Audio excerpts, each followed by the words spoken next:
বিরতির পর ফিরে এলাম আনন্দ সকাল নিয়ে। অক্সফোর্ড কাণ্ডের আঁচ এবার বাংলার রাজনীতিতে। মমতা বন্দ্যোপাধ্যায়ের বক্তৃতা চলার সময় প্রশ্ন করার জন্য কোথাও আক্রান্ত হতে হলে তার ফল ভুগতে হবে বলে হুঁশিয়ারি দিল এসএফআই। গুড় বাতাসার পর বাংলার রাজনীতিতে শোনা গেল চমচম ল্যাংচার কথা। অন্যদিকে মুখ্যমন্ত্রীর বক্তৃতা চলার সময় প্রশ্ন করার প্রতিবাদে বিভিন্ন কলেজে বিক্ষোভ দেখালো টিএমসিপি। সেখান থেকে সিপিএম এসএফআইকে মেরে ঘরে ঢুকিয়ে দেওয়ার হুমকি দেওয়া হলো।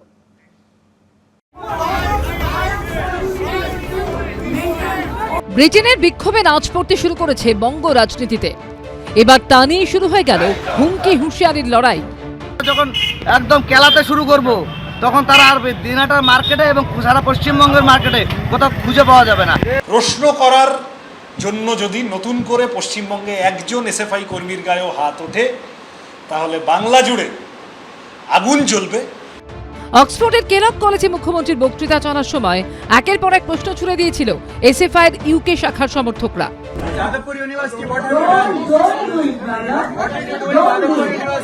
If you want to make it a political platform, go to Bengal and tell your party to be more strong and more stable.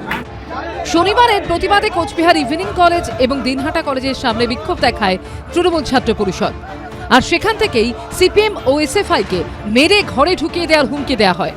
আমরা তাদেরকে একটু জায়গা দিচ্ছি বলে যে তারা সুন্দরভাবে রাস্তাঘাটে চলাফেরা এবং তাদের কর্মসূচিগুলো করতে পারছে। তাদেরকে বলবো খুব সাবধানে, তোমাদের যতটুকু ছাড় দেওয়া হয়েছে আপনারা সেইভাবে চলাফেরা করুন।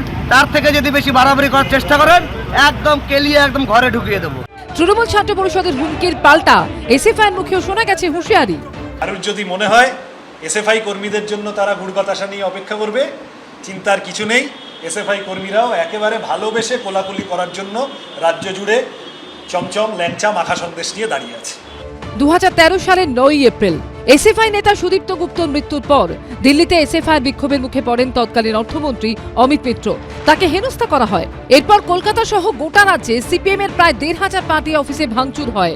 এবার লন্ডনে এসএফআই এর ইউকে শাখার প্রশ্নের মুখে পড়তে হলো মুখ্যমন্ত্রীকে। এই অবস্থায় অতীতের কথা স্মরণ করিয়ে হুঁশিয়ারি দিয়েছে এসএফআই। যাদবপুর বিশ্ববিদ্যালয়কে যেভাবে দিনের পর দিন তৃণমূলের নেতামন্ত্রীরা এবং একই সাথে বিজেপির নেতামন্ত্রীরা হুমকি প্রদর্শন করে গেছে, একই রকমভাবে এসএফআইকে মেলাইন করবার চেষ্টা হচ্ছে এবং কন্টিনিউয়াস হুমকি দেওয়া হচ্ছে। আমরা এটা বলতে চাই, যারা এই হুমকি দেওয়ার স্বপ্ন রাজ্যে বাস করছেন করেন, এটা 2011 সাল নয়। এটা তাদেরকে মনে করিয়ে দিতে হবে। স্মৃতিশক্তি যদি দুর্বল হয়ে যায় ব্রেনোলিয়া খাওয়া অভ্যেস করুন। এটা 2011 নয়, এটা 2025 সাল। আইপিএল চলছে, চালিয়ে খেলার মরশুম চলছে। শুনেছি বদমাইশি করলে একটুখানি সাধারণ লোকই তারা এইগুলোকে কন্ট্রোল করবে। এখনই ভয় পাচ্ছেন কেন? যদি হাত পড়ে ভয় পাচ্ছেন কেন? 26 বিধানসভা ভোটের আগে বঙ্গ রাজনীতি ফুটছে। এবার লন্ডনের ঘটনার উত্তাপ কি তাতে নতুন মাত্রা যোগ করবে? সেদিকেই সকলের নজর। উজ্জ্বল মুখোপাধ্যায়, রুমা পাল ও শুভেন্দু ভট্টাচার্য রিপোর্ট, এবিপি আনন্দ। রাধামোহন বাবু, বক্তব্য মমতা বন্দ্যোপাধ্যায় বক্তব্য রাখার সময় যে ঘটনা ঘটেছে, যেভাবে বিক্ষোভ প্রদর্শন হয় তার প্রতিবাদে টিএমসিপি পথে নেমেছে, কিন্তু সেখান থেকে একেবারে সিপিএম এসএফআইকে মেরে ঘরে ঢুকিয়ে দেওয়ার হুমকি দেওয়া হবে। আর তার প্রতিবাদে এসএফআইও কিন্তু একেবারে পিছিয়ে নেই। সৃজন ভট্টাচার্য তার বক্তব্য রাখলাম সকলের সামনে। তিনি বলছেন যে একজন এসএফআই কর্মীর গায়ে হাত পড়লেও কিন্তু বাংলায় আগুন জ্বলবে। দেখুন, একটা জিনিস বলি, আমাদের মুখ্যমন্ত্রীকে কেলগ ইউনিভার্সিটিতে ইনভাইট করা হয়েছে, উনি গেছিলেন। ওখানে গিয়ে এসএফআইরা নোংরামি করেছে একটা, এটা তো করা উচিত না। এবার দেখুন, ওনারা শূন্যতে আছেন, ওনারা এখন খুব বেশি ফ্রাস্ট্রেটেড আছেন, ফ্রাস্ট্রেশনটা দেখা যাচ্ছে। এখন সৃজনবাবু বলছেন যে ওনারাও আমাদেরকে মারবেন। উনি হয়তো ভুলে গেছেন 2011-তে আমরা কিন্তু বলেছিলাম বদলা না বদল চাই। আমরা যদি বদলা করতে যেতাম তাহলে সিপিএমের আর এসএফআইয়ের ছেলে বা মানে ওদের ক্যাডাররা যারা খুনের রাজনীতি ছাড়া কিছু বুঝতো না, তারা কিন্তু খুঁজে পাওয়া যেত না, বাড়ি থেকে বেরোতে পারতো না। ওরা আবার এই জিনিসটা আরম্ভ করছে। কিন্তু এবারে একটা কথা বলি, এবার আমরা তৈরি আছি। যদি ওরা ওই যে বড় বড় কথা বলছে, এটাতে নিজেকে সামাল দিতে পারবে তো? যদি আমরা মানে হুমকি হুঁশিয়ারিতে কেউই পিছিয়ে নেই। শঙ্করদেব, এর আগে 2013 সালের 9 এপ্রিল যখন দিল্লিতে এসএফআই বিক্ষোভের মুখে পড়েছিলেন তৎকালীন অর্থমন্ত্রী, সেই সময় তার প্রতিবাদে সিপিএম এর প্রায় 1,500 পার্টি অফিস ভাঙচুর করা হয়েছিল। টিএমসিপির মুখে এই ধরনের হুমকি ফের শোনা যাচ্ছে এবং সেটাও এই ধরনের একটি বিক্ষোভ প্রদর্শনকে কেন্দ্র করে। দেখুন, প্রথমত আমি বলবো যে তৃণমূল কংগ্রেসের এ ব্যাপারে বক্তব্য আমি জানতে চাই। তার কারণ আপনার মনে আছে সেই সময় যিনি অমিত মিত্রের বিরুদ্ধে বিক্ষোভ দেখিয়েছিলেন তিনি এখন তৃণমূল কংগ্রেসের এমপি, তার নাম ঋতব্রত। তাকে তৃণমূল তুলে নিয়ে এসে এমপি বানিয়েছেন। ফলে আগামী দিনে হয়তো দেখবো সৃজনকেও তুলে নিয়ে গিয়ে তৃণমূল কংগ্রেস বড় কোনো পোস্ট দেবে। ফলে এটা এদের নিজস্ব খেলাধুলো। এদের খেলাধুলোর জন্য, এদের এই সমস্ত গটআপ গেমের জন্য রাজ্যের সর্বনাশ হয়ে যাচ্ছে। আপনারা ওখানে একজন মানুষ যিনি হিন্দু ধর্মের ওপর আক্রমণ হচ্ছে, হিন্দু ধর্ম প্রোটেক্টেড নয়, এই নিয়ে যে হিন্দু মানুষেরা ওখানে প্রশ্ন তুলেছিলেন মমতা বন্দ্যোপাধ্যায়কে, তাদের প্রশ্নগুলো দেখাচ্ছেন না কেন? সেই প্রশ্নগুলো তো ইম্পর্টেন্ট, যে এই রাজ্যে আপনি সংবিধান রক্ষা করতে পারছেন না, সেই নিয়ে ওখানকার বঞ্চিত হিন্দু মানুষরা আজকে ওখানে প্রশ্ন তুলেছেন মমতা বন্দ্যোপাধ্যায়। সংবিধান রক্ষা করতে পারছেন না আপনি কি বলতে চাইছেন? সংবিধানে কি আপনি ক্লজেস পড়েছেন? সংবিধানের কি আপনি প্রিএম্বলটা পড়েছেন? কি রক্ষা করতে পারছেন না? আপনারা কি রক্ষা করছেন? মণিপুরটা দেখুন, যেখানে প্রেসিডেন্সিয়াল রুল আপনাদের BJP, central government state BJP কে করেছে মণিপুরে, আর আপনারা সংবিধান রক্ষা করার কথা বলছেন। আপনাদের তো বলাই উচিত না। আপনারা তো সংবিধানের ব্যাপারে জানেন, আপনারা তো সংবিধান তুলতেই পারছেন না। তাই জন্য আপনাদের মানুষ দুশো চল্লিশ আর আপনারা সংবিধান রক্ষা করতে কথা বলবেন। প্রত্যেকে থামাবো।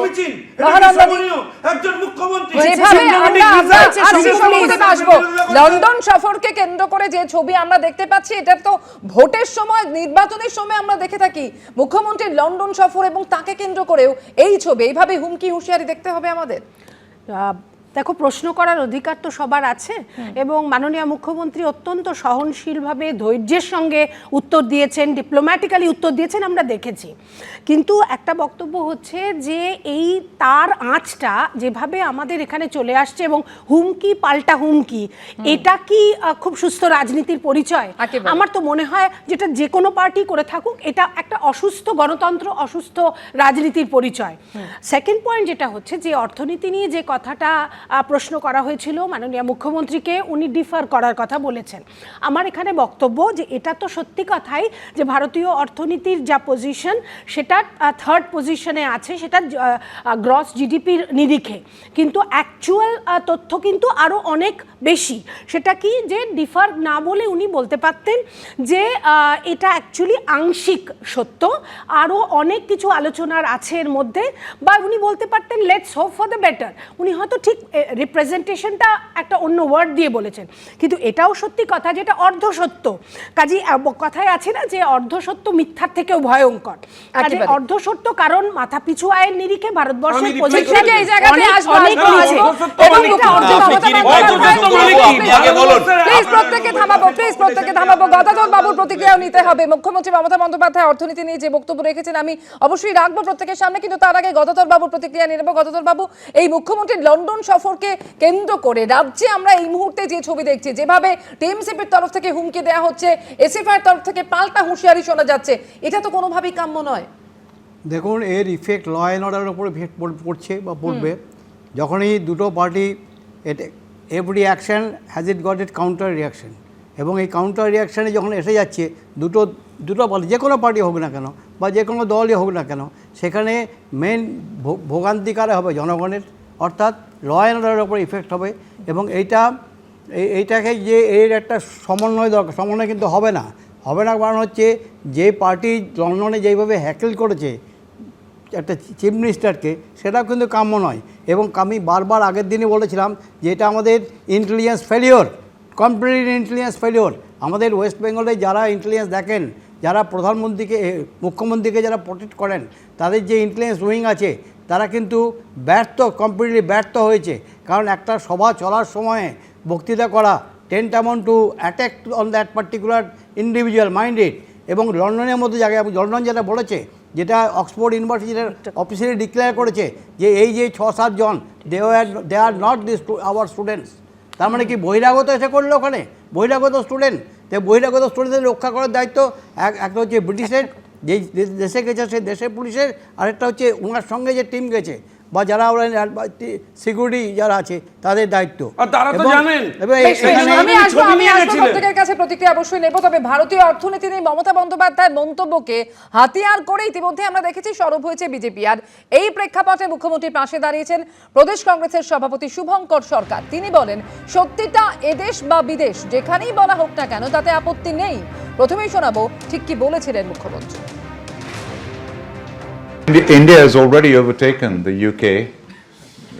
We are now the 6th largest economy. India is the 5th largest economy. Soon it will be the 3rd largest economy in the world.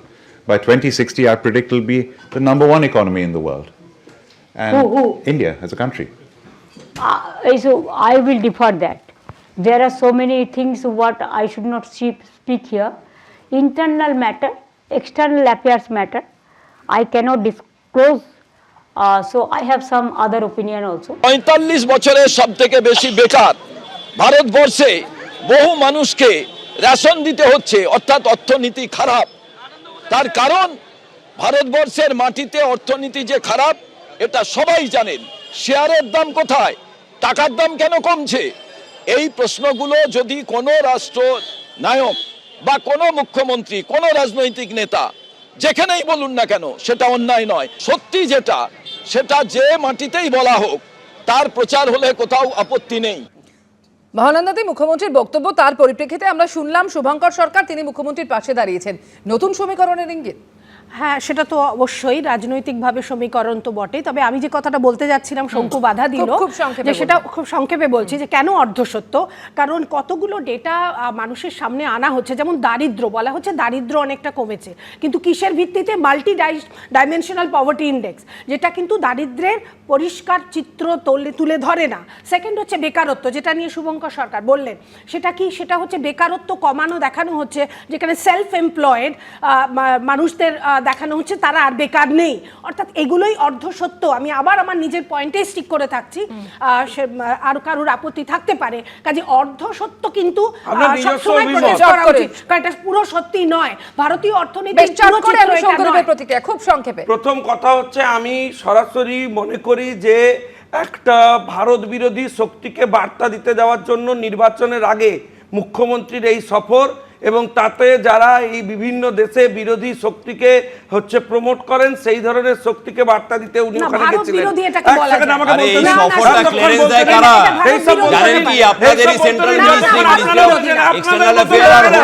যারা দেশকে বিদেশে সরাসরি মেলাইন করেন তাদেরকে আপনারা সমর্থন করেন। সফরকে কেন্দ্র করে আর এই শিল্প নিয়ে কিন্তু শিল্পকে হাতিয়ার করে সুর চালাচ্ছেন শুভেন্দু অধিকারী। দেউচা পাচামি নিয়ে তিনি রাজ্য সরকারকে আক্রমণ করেছেন। এবার দেউচা পাচামি নিয়ে সুর চালালেন শুভেন্দু অধিকারী। দেউচা পাচামি নিয়ে মিথ্যে প্রতিশ্রুতি দিচ্ছে রাজ্য সরকার। দেউচা পাচামিতে কোল ব্লকের নামে মিথ্যে প্রতিশ্রুতি দেওয়া হচ্ছে। দেউচা পাচামিতে আদিবাসীরা প্রতারিত হয়েছেন। দেউচায় কর্মসংস্থান নিয়ে মিথ্যে তথ্য দিচ্ছে রাজ্য সরকার। আদিবাসীদের সঙ্গে বিশ্বাসঘাতকতা করা হয়েছে অভিযোগ করলেন শুভেন্দু অধিকারী। আদিবাসী এবং ওখানকার অধিবাসীদের সঙ্গে বিশ্বাসঘাতকতা করেছেন। দেউচা পাচামিতে রাজ্য সরকার কোল ব্লক এবং শিল্পায়নের নামে গত 7-8 বছর ধরে মিথ্যা প্রতিশ্রুতি এবং অনেকগুলো নির্বাচনে মিথ্যা প্রচার এরা চালিয়ে যাচ্ছে সমানতালে। কখনো বলছে 10 লক্ষ লোকের চাকরি হবে। অশ্বডিম্ব আপনারা দেখেছেন যে 22টা ব্লক করে রাজ্য সরকার টেন্ডার করেছে, তাতে কয়লা উত্তোলনের কোনো কথা নেই, পাথর উত্তোলনের কথা বলা হয়েছে। মানে যেটা বীরভূম জেলায় তৃণমূলের করে খাওয়ার সবচেয়ে বড় ব্যবসা, গত 10 বছরের বেশি সময় ধরে এক পাথর 2 বালি। এই যে কথাগুলো বলেছেন একটা প্রমাণ করতে পারবেন না, সমস্তটাই বাজে কথা। চোখ গোল গোল করে বাজে কথা বললেই যদি ইলেকশন জেতা যেত তাহলে অনেকদিন আগেই তার ফল পেতেন। রাধামোহন বাবু, শিল্পায়নের নামে 7-8 বছর ধরে একেবারে মিথ্যা প্রচার করা হচ্ছে, প্রতিশ্রুতি দেওয়া হচ্ছে, স্বজন পোষণ করার অভিযোগ করলেন শুভেন্দু অধিকারী। দেখুন, শুভেন্দুবাবু এখন মানে উনি অত ভালো নেতা ছিলেন, এখন ওনার দলেই, বিজেপি দলেই উনি যা বলেন তার আগেনস্টে অগ্নিমিত্রা পাল বলে, তার আগেনস্টে দিলীপ ঘোষ বলে। আরে কে বলে কি তুমি জানোই না? এবার জিনিসটা হচ্ছে যে উনি শিল্পায়নের কথা বলছেন 2014 থেকে 2024 মানে 25-এ চলে এসেছি। মানে আমি তো রেলওয়ে রিক্রুটমেন্টটাই এখন খুঁজে পাচ্ছি না কবে হবে। ফার্স্ট 2019-এ রিক্রুটমেন্টের ফর্ম বেরোলো, টাকা তোলা হলো, তারপরে রিক্রুটমেন্ট চলে গেল। দাঁড়াও, তোমরা তো অ্যালিগেশনের রাজনীতি করো, তোমরা প্রমাণ তো করো, প্রমাণ করছো না কেন? তারপরে দেখো শুভেন্দু অধিকারী এখন খুব মানে কনফিউজ স্টেটে আছে, বিজেপি কনফিউজ স্টেটে আছে। কেন ইনারা কি বলছেন, কখন কি করবেন কিছুই জানেন না। তাই জন্য দেখুন প্রথম দিকেই আরম্ভ হয়ে গেছে। 2021-এ ছিল 200 আর এবার হয়ে গেছে 180, তো আসতে পারে, একটা এক্সপেকটেশন আছে। দেখুন এই যে অ্যালিগেশন গুলো যে ওনারা করছেন, এই যে অ্যালিগেশন যে ওনারা শুভেন্দুবাবু যেটা করছেন, ওটা কি সত্যি উনি প্রমাণ করতে পারবেন? উনি প্রমাণ করতে পারবেন। বিজেপি সবসময় অ্যালিগেশনের রাজনীতি করে, আর জনগণ এটা বুঝে গেছে বিজেপি অ্যালিগেশনের বাইরে আর কিছু যেতে পারে না। পশ্চিমবঙ্গে শিল্প দরকার, এ বিষয়ে তো কোনো সন্দেহ নেই। শিল্প সম্মেলন হচ্ছে, এবং সবথেকে খারাপ লাগে যে পশ্চিমবঙ্গ এক সময় জাহাজ নির্মাণ, তাঁত শিল্প, কাগজ শিল্প, কয়লা শিল্প, চট শিল্প, আয়রন অ্যান্ড স্টিল কোম্পানি প্রথম, এখানে এতগুলো শিল্পের প্রথম সারিতে ছিল, এখন শিল্পের অভাব। কাজেই দেউচা পাচামি একটা মানে কয়লা শিল্প হোক আমরা চাই, কিন্তু তার সঙ্গে কি দরকার, অবশ্যই সেখানে একটা আদিবাসী মানে সেটেলমেন্ট আছে, তাদের একটা সিস্টেম্যাটিক রিহ্যাবিলিটেশন দরকার। খুব প্ল্যান ওয়াইজ করলে অবশ্যই এটা একটা শিল্পের সম্ভাবনা তৈরি করবে।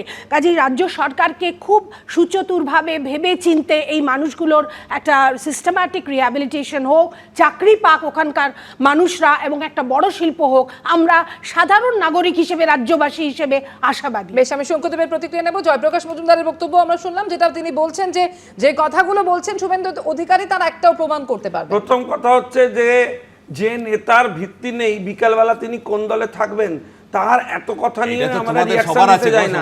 আমরা আছে, আমরা 3 বছর হচ্ছে ফেস করে লড়াই করছি। আপনি বলতে দেবেন না তো তাহলে এক লাইনে বলতে দেব না। প্লিজ আপনাকে বলার সময় দিচ্ছি। Thank you. আমার কথা হচ্ছে তৃণমূল কংগ্রেসের একজন এমপির 10-12 জন রিলেটিভ চাকরি পেয়েছেন দেউচা পাচামিতে। এই স্বজন পোষণের স্পেসিফিক অভিযোগ বিরোধী দলনেতা করেছেন। আমার প্রশ্ন যে দেউচা পাচামিতে সরাসরি আবার শুরু করেছেন, আপনি চুপ করবেন? আপনার কাছে উত্তর নেই। কয়লা চুরি করেছেন আপনারা, প্রমাণ রয়েছে আপনাদের হাতে। এই রাজ্যে কোন কয়লা আপনি চাকরি, আপনারা তো রিকমেন্ডেশন দেন, আপনারা তো মানে নিজের প্রভাবটা খাটিয়ে নিজেকে খাটিয়ে আমাদের সময় একদম শেষ, প্রত্যেককে খাওয়াবো। এই দেউচা পাচামি নিয়ে মিথ্যে প্রতিশ্রুতি দেওয়া হচ্ছে, বঞ্চনা করা হচ্ছে, এই অভিযোগে রামনবমীর পর জেলা শাসকের দপ্তর অভিযান করা হবে, এমনই জানিয়েছেন শুভেন্দু অধিকারী। অর্থাৎ সুর কিন্তু আরো চড়াচ্ছে বিজেপি। আলোচনার জন্য সময় একেবারেই শেষ। যারা ছিলেন আলোচনায় প্রত্যেককে অনেক ধন্যবাদ জানাবো।